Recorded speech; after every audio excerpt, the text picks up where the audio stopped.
Good morning, everyone. Today is Friday. I hope you have something fun planned for the weekend. I just want to say good morning. You're my precious ones. Here we are together, another fresh day.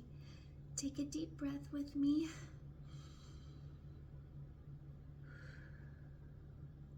Let's just check in with ourselves. You're feeling good, I hope. My kitty here is feeling good. I'm your morning maven, Virginia, and I'm so grateful that you're here with me today. Each one of you is irreplaceable with your own unique experiences, wisdom, and light that you bring to the world. With your own vibe to bring into this day. Whether you're sipping your first cup of coffee, like me, easing into your morning routine, which I already have, or if you're already deep into your work, let's share a little wisdom, inspiration, and conversation. So today's a gift, a brand new page filled with possibility. Let's open it with kindness and curiosity. We'll chat about what's happening in the world and remember that we're still growing and learning. So grab your favorite mug. Let's welcome this day with open hearts and gratitude, because every morning is a chance to learn something. I'm so happy you're here. I love my kitty. She doesn't normally come up on my desk like this, but I put this light over here so it's giving off a little warmth. It's very cold where I am in Florida today. And by very cold, I think it's in the 50s, and it might get a little colder tonight. So I have my cup. It's Edna Mode. I love her. It says, I never look back, darling. It distracts from the now. Yeah, I truly believe that too. Oh. The cat is just being so cute. I wish you could see. She had this little blip. That's when their little tongue is stuck out. It's called a blip. All right, so what I wanted to talk about today was routines. So even, making my coffee is a routine. When you wake up in the morning and you brush your teeth, wash your face, that's a routine. I also have a make my bed routine, which is supposed to be very positive for you. When you make your bed in the morning, it sets your day right. It does something to your mentality for the day, and how you do one thing is how you do everything is another way of thinking about that. So if you want an orderly, neat existence, orderly and neat in your mind, you want to calm the chaos, make your bed every morning. So there are other routines, like a night routine. My husband and I, after he works from home, so I'm doing my things, I'm out with friends and whatever, doing things all day, grocery shopping, cooking, making dinner. Once everything like that has settled down for the night, my husband and I like to watch things on the TV together to decompress. And so we watch our favorite YouTubers, and our favorite YouTubers are our daughter and son-in-law. They do gaming. I'm not into gaming at all, but I love that routine we have when my husband finally is like, okay, all the work is done, I can sit down and relax, and he gets to come sit with me in the living room. We watch our kids, and it's hilarious. Their YouTube channel is called X and Friends. So funny. I don't know, maybe just because I know the people that are maybe because I know the people who are streaming, it makes it more funny. So I don't know, like, and then my daughter will talk about us and like my parents, blah blah blah. So that's always fun to hear her reference us. Sorry, my hair. I washed it last night and then slept on it. So I have like a few little fuzzies and bumps. So that's part of my night routine is I like to take a shower at night, and that calms me down, helps me sleep. I, for a long time, had a hard time sleeping and had insomnia for decades, I would say. Just the lightest sleeper. I could barely sleep, and lately it was getting a lot worse. So I started taking some supplements, and it's been helping. So I got a good night's sleep. Your shower routine. When you're in the shower, I have a routine. In the shower, you wash your body, you wash your hair, you shave. My husband sometimes does his water pick in the shower. So it's like you have things that you can do in the shower. But I wanted to talk about routines and how they help you. We all have our New Year's resolutions. It's like, I'm going to start exercising, but when? What time of day? Where are you going to fit that in? And things that you can attach to an already established routine are more likely to be followed through on. So what I did, because my daily routine the last few years has been waking up, I make my coffee, I will turn on YouTube, and I will watch Scott Adams every morning. And then recently I started watching him on Locals, his pre-show, which was great because he's on the East Coast, and by the time he starts his stream, I've been up for a little while already. So I wanted to do morning affirmations. I want to do morning stretching. So what I did, since I get up, make my coffee, and go turn on YouTube every morning, I made a playlist for myself on YouTube, and it has this morning affirmation. It's really corny, I tell you what. It's so corny, and I know affirmations work. That's why I do the intro here. Just when I'm saying things to you that I value you as a listener or watcher, I am actually feeling those feelings too for myself, and affirmations work. So I wanted to put affirmations into my life. So I turned on YouTube, turn on my playlist, and since I have time before the Scott Adams podcast started, I would add a stretching video to my playlist. So I'd watch my affirmations and I repeat them out loud, because it is important you hear yourself say these things. So I have the affirmations, the stretching. I actually did 2 stretching videos, and then there was, I wanted to learn more sign language. So I put in a sign language video in my little routine. So I'm like, when you attach things to routines you already have, you'll follow through with them. You'll be more successful in putting those into your life. So I know Scott Adams, I keep referring to him because he's why I'm here. He's why I'm trying to do this.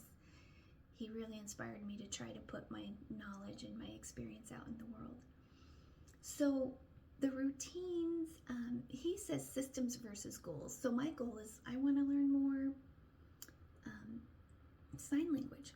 But how am I going to make a system out of that? I'm going to put it in one of my existing routines already. Just make it part of my waking up. It's great. I love it. And it's been so easy. I've already learned a few the video I've been watching is called phrases. So it's like certain phrases like chew gum. So maybe I didn't learn it. Anyway, so it's like chewing, and I didn't know that before. Or is that gum? Anyway, I need to I didn't do that this morning. I was trying to figure out the computer. I was trying to do Rumble Studio, and I don't know. I need a tech guy. I've gotten to the end of my ability here with the technology. So what I'm saying is about routines. Just add new things to your routines. You have figure out what routines you already have in place. And if you want to learn something, you want to improve something, add those to your existing routines already. The next thing I want to talk about is influences. Who are the influences in your life? We are all being influenced. So, this goes back to Scott Adams for me. He was a huge influence. He taught me that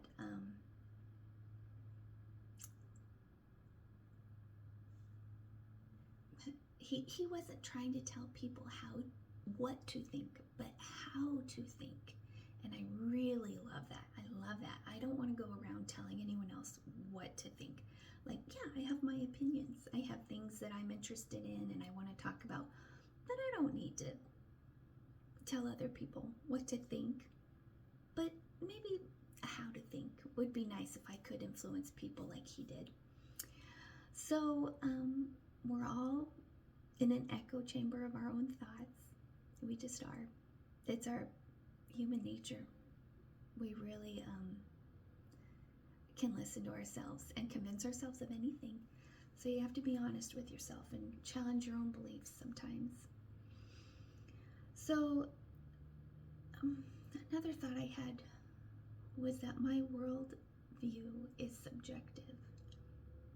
Everyone's worldview is subjective because it is based on your experiences, and not everyone has the same experiences as you do. And it's this, we're all watching the same movie, the same screen, but we are interpreting it differently. We are interpreting, things in the news differently. So check out who's influencing you, who you're watching. Like I said, I hop on YouTube every day. I'm very careful about who I watch on YouTube. I don't want to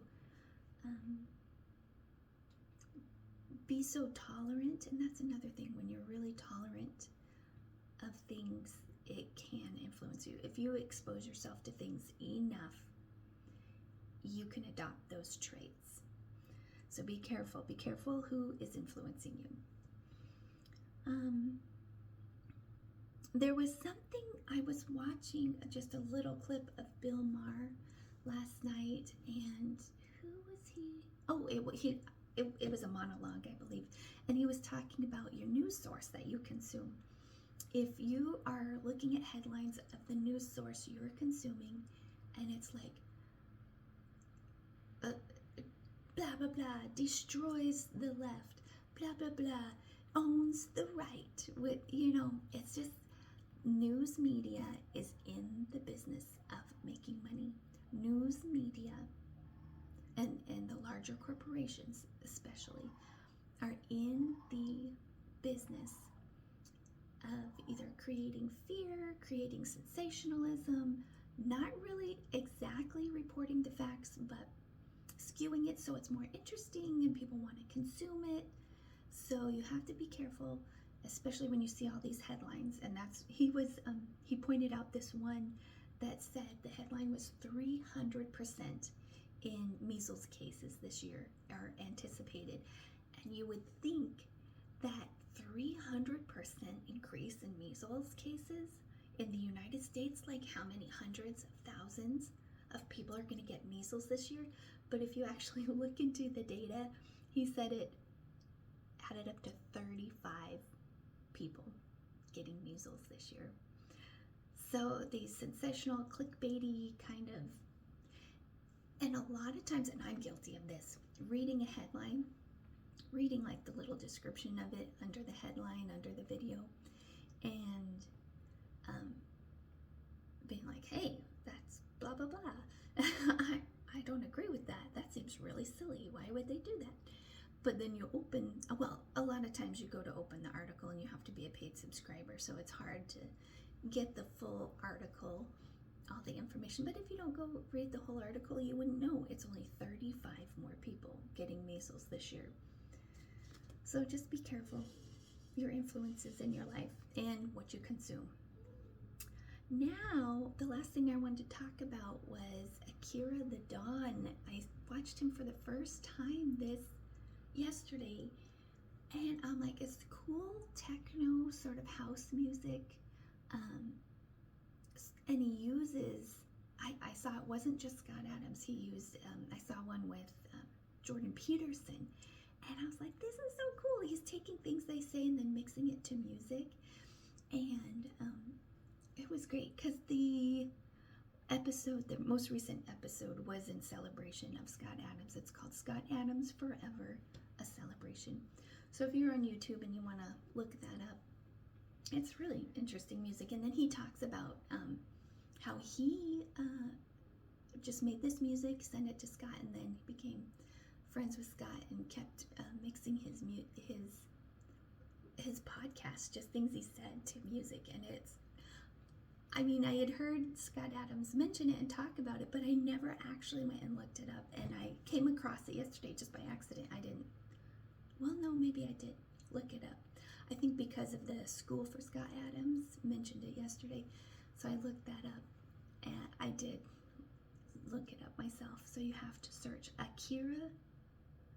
What is it? Akira the Dawn. Akira the Dawn. D-O-N. And it's really interesting. It's kind of like it would be good background music to kind of do your work to. I don't know if anyone's into doing that kind of thing where there's these certain hertz levels that are good for brain processing. You can play those in the background. Like, I like to do that. I have my kitchen and my living room are together. So my big screen TV's in the living room, and I'll just put these hertz of a certain hertz of like thinking music on while I'm working in the kitchen. So that's really nice. I actually think this would be really good to put on because it does have some messages behind it. And there was one called Good versus Good.